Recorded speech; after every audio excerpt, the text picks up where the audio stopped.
Hello, happy Wednesday, and welcome to Total Wellness Factor Show. I am so glad you're here and joining us today. Today, we are going to talk about overworking. Yeah, maintaining a work life balance, which we all know is very important but challenging at the same time. And I have to say that after COVID 19, our work schedules have been rearranged and we have been working maybe too much, right? Many people, including me, are still working from home, and that blurs the lines between work hours and leisure. So, we're going to talk about this with a master certified coach, Amelia Noel. She's a podcast host, Columbia MBA, and former Wall Street investment banker, and Fortune 500 strategy consultant who helps overworked and overwhelmed corporate professionals break free from the stress of corporate grind and create sustainable success in their careers. Through her one on one Break Free from the Grind coaching program and podcast, corporate workshops, and speaking events, Amelia has helped hundreds of clients working for companies in business, finance, corporate law, and tech, including McKinsey, BCG, Goldman Sachs, Morgan Stanley, Google, Meta, and Nike, among others. So I am super excited to add her to the stage. Welcome, Amelia. Hi, thank you so much. I'm so excited to be here and talk with you today. Oh, thanks for coming. I am so excited to chat with you too because overworking and having a good work life balance is just so important for our well being and health too. Mhm. So, I want to start with that hard work is important, right? In Mhm. any job, anything you're doing. But what does it mean when a seemingly admirable drive becomes dangerous for Yeah. us? What's the difference between the two? Yeah, it's such a great question. This difference between drive and a dangerous drive, or working hard and overworking. And so, what's so interesting is so many of us, and I would imagine so many of the audience tuning in, identifies as being high performers, identifies as being high achievers. And a lot of that is coming from really this idea that we care. We care about our work. We care about how we perform at work. We care about how we show up at work. And that's a really good intention. And that fuels a lot of our drive early on, as does a belief system around hard work being good and hard work leading to eventual success. All good things. Where that drive starts to become dangerous, though, is when we notice in our pursuit of success and in our pursuit of working hard, it is taking a mental, an emotional, and a physical toll on ourselves and on our bodies. The way that I talk about helping clients who are working in corporate stop overworking. And the way that I define overworking is if you are spending more time, meaning actual more minutes or hours in your day, or more energy, whether that's emotional energy or mental energy or actual physical energy, achieving the same level of success that you could working less. And so when I talk about drive becoming dangerous, or if you're listening in and you're wondering, am I overworking? The question I always offer is, well, how do you feel at work? Write down the top 3 emotions you feel most often in your day to day at your job or in your career. If 2 or more of those is negative, frustrated, overwhelmed, insecure, stressed, pressured, you're overworking.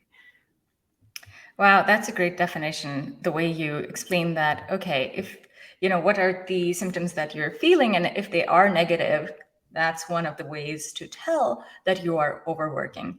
I just want to take a minute and say hi to Debbie. Hi, Debbie. Thanks for joining us today. Hi, Debbie. Okay, so we know that overworking can be harmful, and how is it harmful though? What is it impacting? What do you see most commonly when you're coaching your clients? Yeah, it's a great question. So, overworking, the consequences of overworking or the toll is really threefold. There's the tangible and physical consequences, and those are the ones that we're most likely familiar with. It can look like getting headaches. It can look like losing sleep, and insomnia. It can look like, losing hair. It can look like the opposite of insomnia, where when we're not in our jobs, we're so overwhelmed and so burnout and so disengaged that we just want to sleep all the time. So the physical symptoms are the easiest to spot, but it's really the mental and the emotional symptoms that drive the physical symptoms. So emotionally, feeling stressed every day, feeling anxious every day, feeling pressure every day, insecure, paranoid, feeling burnt out day to day at work. That's the emotional toll. And then the mental toll is where we're actually, the way that we're thinking day to day at work is essentially driving us crazy and driving us to overwork. So having thoughts like, I'm not good enough, or I never have enough time, I'll never get everything done, I have to be perfect. This has to be perfect. Those are thoughts that create the emotional drain that then fuel more overwork. So it's really threefold: mental, emotional, and physical. Yeah, I love that. And to just highlight the mental and physical aspect of it, that people who overwork, I was just reading this research study, and they concluded that those people experience more neck, back, chest pain, stroke. They are at a higher risk of stroke, heart disease, Mhm. diabetes, and anxiety. And mostly we are seeing that in employees who are working more than 61 hours a week. And also, it leads to depression and anxiety, which is costing us at this time, the US economy, $1 trillion each year.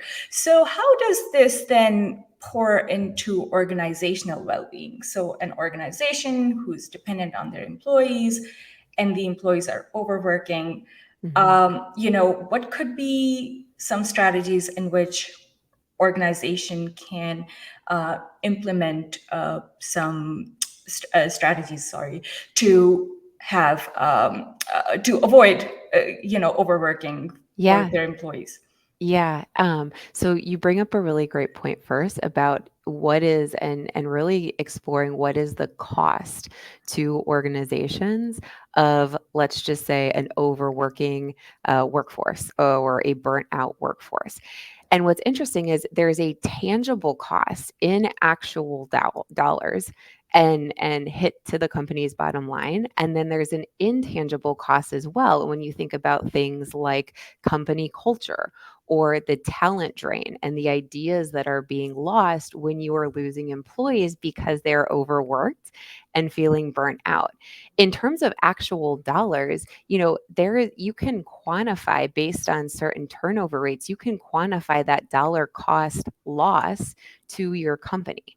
And then you consider things like, okay, onboarding new employees, training and retraining, the costs associated with constant turnover. If people are leaving the workforce because they're burnt out, the team that's left behind then has to scramble and readjust. In terms of the intangible cost, right? The ideas lost, the talent loss. There are so many studies done on how a happier workforce is a more creative workforce, is a more productive workforce, is a more strategic workforce, is a more loyal workforce. There's actually a great book. I always recommend this. It's called The Happiness Advantage, and it's by Sean Acor.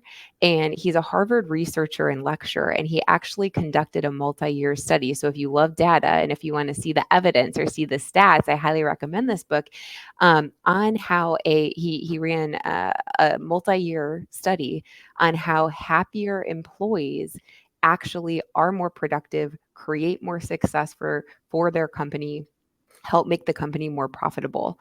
So definitely check that out. So in terms of the cost, it's real. And then in terms of what corporations can do to prevent a situation where their workforce feels burnout or their workforce is overworking, is invest in the type of training that helps their employees develop the tools they need to manage their minds and manage their mindset and their emotions on the job. I call it corporate mindfulness. So it's the ability of a corporation and a corporation's employees to manage their mindset and manage their emotions on the job so they feel less stressed, they feel more in control, they feel more productive and creative, and so they create sustainable success for themselves and the company. Yeah, I really like how you just explained, and I want to highlight this, that they can implement strategies in which they Mhm. feel in control. And I think it goes not only for the organization, but also the employees, individual employees too, right? Yes. Yeah. Because it works both ways, and that way you can have happy employees, and as you said, happy employees are productive employees. And I see in the chat here the author's name, please. I'm not familiar with the book too, so if you could just repeat the name of the author and name of the book, and I'll put it in the show notes too. Yes, perfect. So the book is called The Happiness Advantage. The Happiness Advantage. Okay. Yep. And it's by Sean Acor, and then his name is spelled Shawn, and then his last name Acor is Achor. It's an amazing book. It's a bright yellow cover. You can't miss it. Yeah, I love the yellow covers of the Yeah. books. So, yeah, they do spell happiness, and I can't wait to check it out. The Happiness Advantage by Sean Acor, and I'll put it in the show notes later as well for our viewers and listeners. So, okay, that's great that we can implement strategies, but what are some of the ways that individuals can avoid overworking? Yeah, it's a great question. Before I and I'll share some practical tools and some really simple strategies that you can start implementing if you're feeling like you're overworking today. Before I do, I'm just going to back up and explain, what actually causes overworking to begin with. So, in the hundreds of clients that I've coached, I've found there are really five common mindsets or ways of thinking that drive overworking and that create the stress and the overwhelm, the burnout, the pressure that contributes to overworking. And so those are perfectionism, imposter syndrome, people pleasing, overachieving, and overthinking. And so for those who are listening in, or you might even be sitting there thinking, oh, I identify with some of those already. Those are the types of thinking that drive overworking. So for example, someone with a people pleasing mindset might find themselves often thinking at work, I can't say no, or I don't want to let my team down. I can't push back.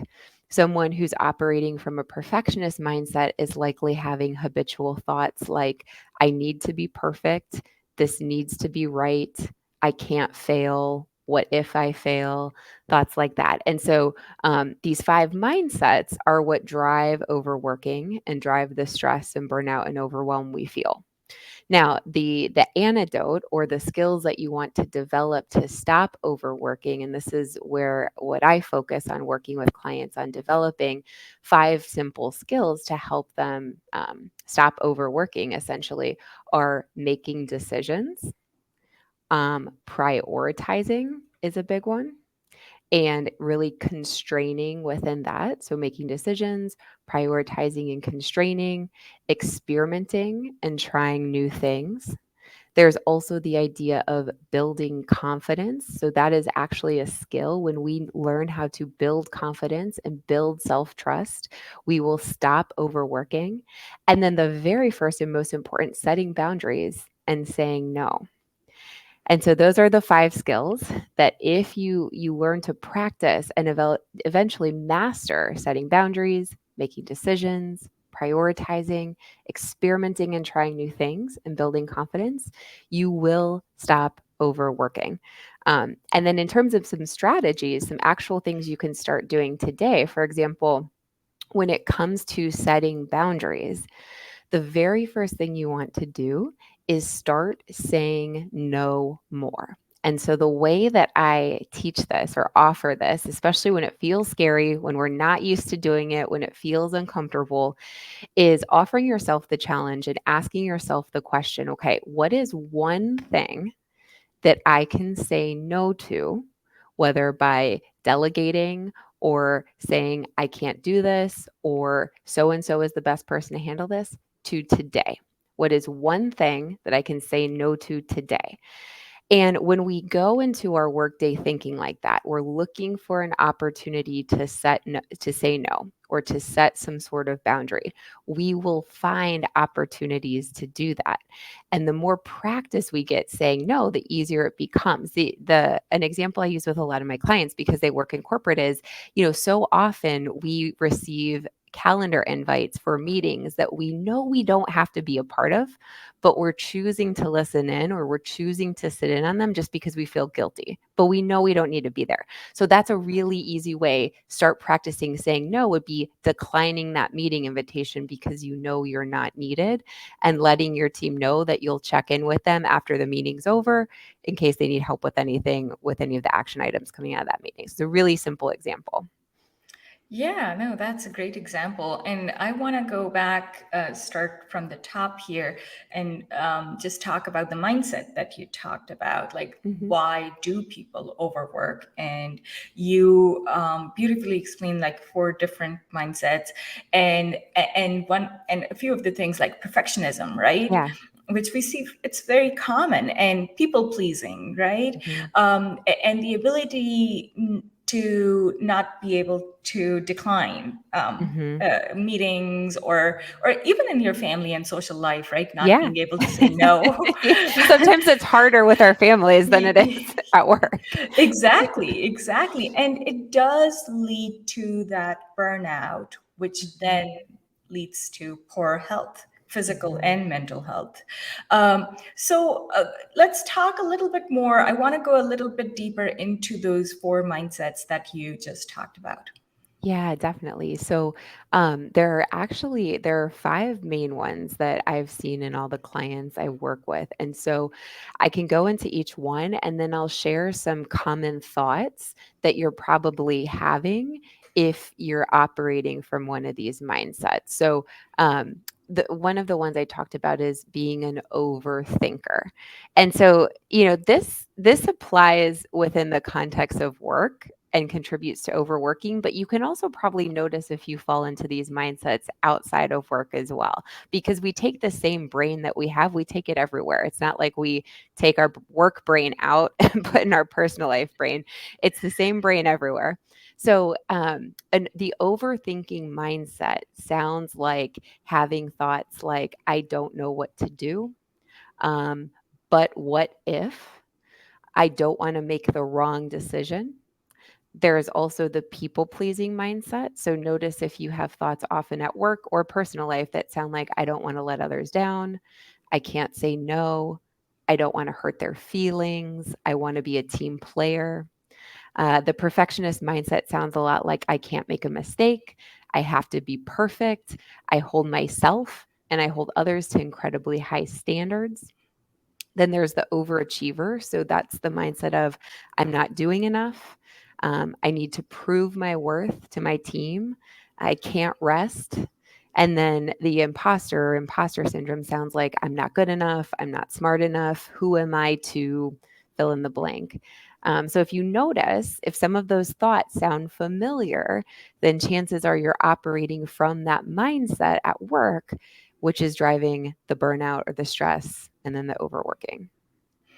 Yeah, yeah, I really love how you talk about the overthinkers, and one of the things that I want to highlight, which you mentioned earlier too, and even now, is the fear of failure, Hmm. right? Yeah. A lot of times we are overthinking it, or even have imposter syndrome, like doubts about ourselves or our Mhm. capabilities, I should say, actually more, is because we are afraid to fail. Yes. And and it's important to highlight it here, because you know what, you can't get to the level that you want to achieve without failing, because there is always trial and error involved in anything that we do, personal or professional, right? Yeah. So for that, when you talked about the solutions, I do want to Mhm. bring the solution back where you said that try, right? Mhm. Try different experiences, build Yes. confidence. And where does the confidence really come from? It comes from trying and Yes. knowing. You become so familiar with that situation where you have failed, you have failed multiple times. You become Yeah. so familiar with it that you're like now like, oh, I can handle it, right? Yes. Yes. So it just ties in. So I just love that. I want to talk a little bit about setting healthy boundaries with you, Okay. because I feel like having that imposter syndrome, having that Mhm. overthinking brain or overachieving brain, all of that leads to us not being able to set the healthy boundaries, Right. right? So what would be the best way to set healthy boundaries where you're still being respectful of others, Mhm. you're still showing up for people who need you, but at the same time it's not coming at the cost of your well-being? Yeah. So, the very first thing that I would offer for anyone to do if you're wanting to set healthier boundaries is ask yourself, what are my biggest priorities in life right now? And once you've really identified for yourself what you care about most, whether it's eating dinner with your family uninterrupted every night during the week, or whether it's getting at least 7 hours of sleep, or whether it's creating an hour in your week that you can dedicate to cultivating a new hobby, whatever it is, get really clear on what you care about most right now in life, related to work and related not to work. And then within those priorities, you want to ask yourself, what is a boundary I would like to set in this space? So I'll just for the sake of example, let's say it's a really big priority to me. Let's say I have young kids and it's a really big priority to me that I put them to bed every night. I'm home by 7:30 when they're going to bed, and it's important for me to protect that time. Just clarifying that for myself. 7:30 every night, Monday through Friday, I am home is the first step to then setting the boundary. And so asking yourself, how could I communicate this to someone else in a way that feels supportive? So that could sound like letting your team know, if you work in an office environment, letting your team know it's important to me that I spend the hours of 7:30 to 8:30 putting my kids to bed. Any email you send during that time, I'll address it come 9 o'clock, or I'll get to it the next day. So you're making first and foremost sure you're taking care of yourself and what you need, but not completely at the expense of hurting or harming those around you. You're supporting yourself and you're supporting them. So get clear on what your priorities are. Ask yourself, what is the boundary I do want to set here? And how could I communicate that in a way that feels supportive to myself and also to others? Yeah, yeah, I like that.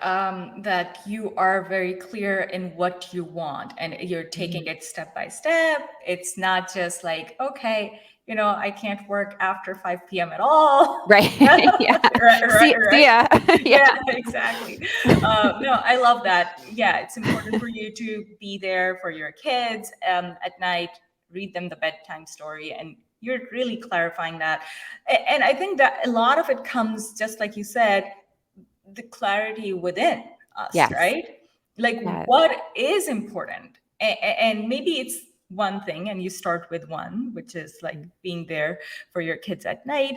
And then maybe adding to that list and working towards other things too. And just like you said, the more you practice, the better you get at it. And Yeah. that goes for saying no, and that can go for setting up healthy boundaries as well. Yes. So yeah, I just love that. So I like all the solutions that you provided and the example you gave about setting the healthy boundary. And any other practical tips that our listeners and viewers can incorporate right away, or something that you see very often in your clients that you would like to share with us? Yeah, definitely. So, going back to those 5 common mindsets that drive overworking, um, saying no more, like looking for one area each day that you can say no, that really helps with that people pleasing mindset. If you notice that you are feeling experiencing imposter syndrome, another really great way, because when we're thinking things like, I'm not good enough, or I'm not smart enough, I'm not talented enough, we're eroding our own confidence. And when we're not feeling confident, we overwork to try to compensate. So, a great way to start building confidence, which is one of the skills to develop if you want to stop overworking, is to start creating what I call a success file or a wins file. And so, every day at the end of your day, it could be in an Excel doc, it could be in a handwritten journal, write down 3 wins that you had for that day. And even after the course of a week, if you're writing 3 things down over the course of a week, that's over 20 wins. You are showing your brain evidence of your skills, of your strengths, of your abilities, of areas of growth and progress.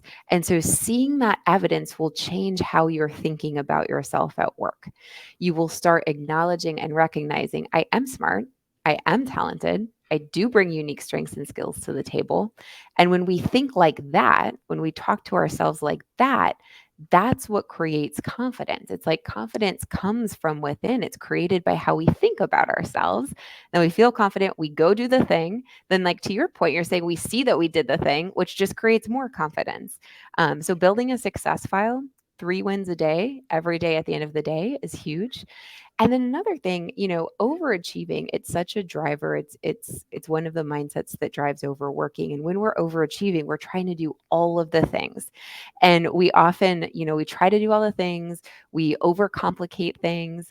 And so simply asking yourself this one grounding question before you step into your workday being, what is the one most important thing I choose to focus on today? Focusing on that, completing that, and then asking yourself that same question again, what is the one most important thing I choose to focus on now, really allows you to prioritize and reminds you that all those other urgent but not important things can wait. Hmm. Yeah, I like that. Urgent, but not important. Not important. Yeah, urgent, but not important. That I really want to highlight that. And I like the way you just mentioned that write down one thing that you want to accomplish, which is the most important on your agenda for the day, accomplish that, and then move forward. Because a lot of times, if we are overthinkers and overachievers, yeah, we have a big to-do list. Yes. And if we don't check it off by the end of the day, that takes us into gap thinking. I'm very familiar with the work of Dan Sullivan Yes. with the gain and the gap. I've been listening Mhm. to his book, and I like how you just highlighted the wins too. I have sticky notes, and I fold them and put them in a glass jar Love that. every night about things that went well or the things I accomplished that day, because that keeps us in the game and we don't feel like, okay, we didn't achieve anything. This way we can easily move forward. Same thing at night, I write down 2 top priorities that I want to do the next day. And then the other things come later. So I love all the strategies, prioritizing, saying no, setting healthy boundaries, um, and really clarifying your goals in terms of what you want to accomplish and where you want to reduce the work where you're overworking at this time, and what your priorities are as far as your friends and family is concerned, so that your coworkers are also aware of your priorities. So thank you, Amelia. This is awesome. So where can our listeners find you? Tell us more about, social media, your Yeah. website. We want to know more about you. All the things. So, if you found the concept of the five mindsets interesting, the five mindsets that drive overworking, I would definitely say to go over to my website. It's amelianoelcoaching.com. So my name, coaching.com. And the very first thing you'll see is a quiz that you can take. It's less than 3 minutes, but it will ask you a series of questions. And then at the end, it will reveal which of those five mindsets is driving overworking in your career. And also with that, you'll get like a little brochure of some practical tips and strategies that you can start implementing at work today to help overcome some of those mindsets. So I highly recommend you go and check out that quiz and get those strategies and tools. You can also follow me. I love sharing free content and tools and tips to stop overworking and create sustainable success on Instagram. So my handle is at breaking free from the grind. And then I also have a podcast on Apple and Spotify, also called Breaking Free from the Grind. New episodes drop every Friday. And so you can check out, again, free content focused on helping you stop overworking in your career and achieve sustainable success. Awesome. Thank you. And I'll Yeah. include all of these in my show notes as well. I'll post this episode a little later in the evening on my LinkedIn profile again, and it would have the name of the book, The Happiness Advantage, and The Gap and the Gain, and all of your website and social media links. Thank you so much for taking the time today and joining us. I learned a lot about those five mindsets because I can see exactly how those can lead to overworking and then Mhm. eventually to burnout or poor health outcomes, which we don't want if Right. we want to achieve our goals. So thank you so much Thank for joining us. you. Of course, it was great to chat with you. Thank you for having me. Thank you. And I would love to have you back and talk more in depth about the five mindsets and even more solutions and tips, practical tips that people can apply. Love it. Thank you. Bye. Bye. Thank you, everyone, for joining us today. And stay tuned on LinkedIn to see when our next episode will air. Bye.